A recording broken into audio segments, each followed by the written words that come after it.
बड़े भगवान बनते हो और 420 सिखाते हो, अधर्म सिखाते हो।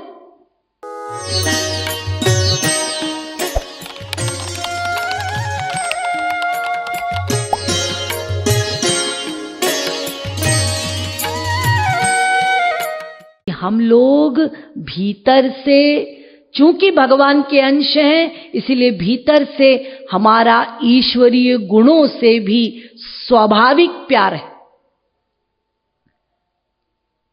अस्तेय, दया, प्रेम, धैर्य, अहिंसा, ये सबसे हमारा नेचुरल प्यार है। आप कहेंगे हम ये बात नहीं मानते जी, एक व्यक्ति है, आप कहते हैं हमारा सत्य से प्यार है नेचुरल। ये सब ईश्वरीय गुण है ना, अस्तेय, सत्य, अहिंसा, सहानुभूति, दया, ये सब ईश्वर के गुण हैं। लेकिन आप कहेंगे हम नहीं मानते भाई, वो हमारा मित्र है, वो तो डेली झूठ बोलता है। लेकिन वो डेली झूठ बोलने वाले व्यक्ति से आप एक बार झूठ बोलकर देखिए, उसको ऐतराज हो जाएगा। वो डेली झूठ बोलता है और आप एक बार बोलिए तो वो कहेगा हाँ हमसे तुमने झूठ बोला है साहब, आप तो डेली झूठ बोलते हैं, एक दिन हमने झूठ बोल दिया तो आपको ऐतराज क्यों? वो कहेगा हाँ ठीक है हम बोलते हैं, लेकिन आप हमसे झूठ मत बोलिए। क्यों जी, इसको ऐतराज क्यों है? क्योंकि रोज झूठ बोलने वाले व्यक्ति को भी अपने लिए भीतर से सत्य से प्रेम है, इसीलिए वो अपने लिए झूठ नहीं चाहता, अपने लिए वो सत्य ही चाहता है। हम दूसरों को मारे लेकिन हमको कोई ना मारे, हैं? हमको मारा उसने। देखिए ऐतराज, जब चक्का धस गया कर्ण का और कर्ण पीठ करके चक्के को बाहर कर रहा था, तो श्री कृष्ण जी ने अर्जुन से कहा ए अच्छा मौका है, बाण चला, इसकी पीठ है और यदि इसका सीना सामने हो जाएगा तो तू बाण नहीं चला पाएगा, इसीलिए चला बाण।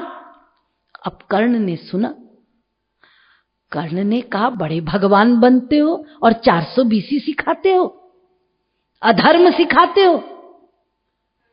तो भगवान ने कहा क्यों रे कर्ण, तू धर्म के पक्ष में है इसीलिए कह रहा है कि अधर्म सिखा रहे हो, इसका मतलब तू धर्म का ज्ञान रखता है, तो क्या तू धर्म का पक्षपाती है? और यदि तू धर्म का पक्षपाती है तो अधर्मियों का साथ क्यों दे रहा है? क्यों इन पांडवों को दुख दे रहा है? तो जब तू अधर्म का पक्षपाती है, तू अधर्म के पक्ष में है, तो फिर अधर्म को अधर्म से मारना धर्म है, सीधी सीधी बात। भगवान कह रहे हैं अधर्म को अधर्म से ही मारना चाहिए। तो देखिए कर्ण स्वयं अधर्म कर रहा है लेकिन उसके साथ अधर्म हो ये नहीं चाहता। एक चोर है,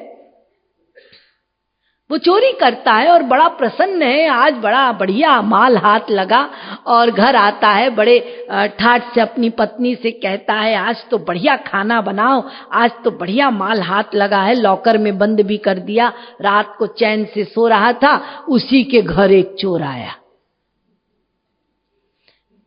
और लॉकर खोला, लिया पूरा सामान और चंपत हो गया। अब ये चोर साहब सवेरे सवेरे उठे, हैं ये क्या हुआ, किसकी हिम्मत जो मेरे घर चोरी की, दांत तोड़ दूंगा, जान ले लूंगा। अरे बाबा तुमको इतना गुस्सा क्यों आ रहा है? तो तुम्हारा साथी है, बताइए। अब कोई 10 शराबियों का ग्रुप है तो एक शराबी और हो जाता है तो उनको खुशी होती है ना भाई, हमारा सर्कल बढ़ गया, अच्छी जमेगी। तो ऐसे ही तुम्हारा भाई बढ़ गया तुम्हारे जैसा, तुमको खुशी होनी चाहिए, उल्टा तुम गुस्सा कर रहे हो। हाँ मैं चोरी करूं ठीक है, लेकिन मेरी चोरी कोई ना करे। तो कहने का ये मतलब है मेरा कि ये जो हम लोगों का स्वाभाविक गुण है, हम जो अपने लिए चाहते हैं वही आत्मा का गुण है। हम लोगों का ईश्वरीय गुणों से स्वाभाविक प्यार है, क्योंकि हम ईश्वर के अंश हैं और अंश का अंशी से प्रेम होता है।